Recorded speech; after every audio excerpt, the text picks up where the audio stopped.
A new buzzword is on the lips of many coastal residents, modular. The Katrina cottage, a tiny modular home, has been on display in Ocean Springs since January and has captured a lot of attention. What was considered alternative housing before Katrina may very well become the wave of the future. Gary Michelle of MPB News brings us the story. The rebuilding effort on the coast's biggest challenge is housing, housing, and housing. Wherever you look from Waveland to Pascagoula, there once stood home after home after home, on the water and on the back roads. But now there sits nothing. Unlike ever experienced before in this country's history, the loss of homes is unprecedented. In turn, is the need for quality, affordable housing. As the governor said, there are 70,000 homes that have to be replaced here on the Mississippi Gulf Coast. The most homes that have ever been built here in 1 year is 2,800. So you can see it's a pretty good job.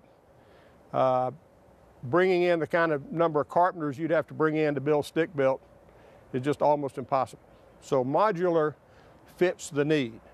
By going to modular and having it done in a building, off-site, you can utilize lower skilled labor force and at the same time turn out a higher quality product and also do it at a price advantage. So this has got to be some shape, form, or fashion. This has got to be a big part of the answer we have for affordable housing on the Mississippi Gulf Coast. People in Mississippi, they don't know what modular means. Does that mean mobile? Does that mean manufactured? You know, is that mobile homes? Is that trailers? When people think about modular homes, they think about these double wides and these half trailer type things, you know. Manufactured homes generally are trailers and they're built on a frame. And this is no way, shape, or form can even be considered anything like that. In people's mind, modular, they keep looking at the home and say, where are the wheels? Where are the wheels? There are no wheels. A modular home can either be built on a slab or it can be built as a module and then put on a trailer and taken to the job. Once this arrives on your foundation and is secured, it is just like a site-built home. The process of building a modular home actually starts with the very foundation of the house. Even though we put it on a concrete slab, we have a 2x10 floor joist system. And that is the basis of the whole house. All the strength that we need for transporting, all the strength that we need for lifting with cranes on site is built right into that floor. And as the process moves along, as you saw in the plant, the walls are installed and then everything is glued and screwed. The roof is set, it's built in one piece.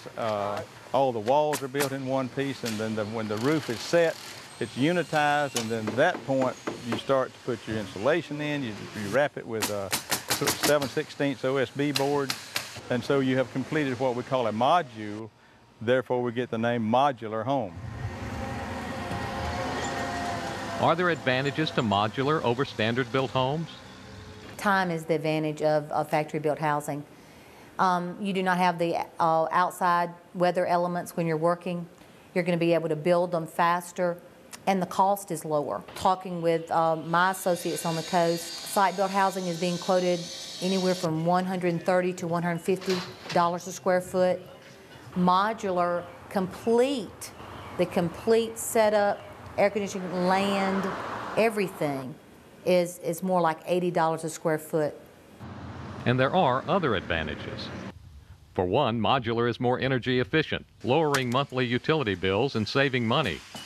Most builders of modular homes offer custom options to their designs. And design has become a big factor in modular's increasing popularity.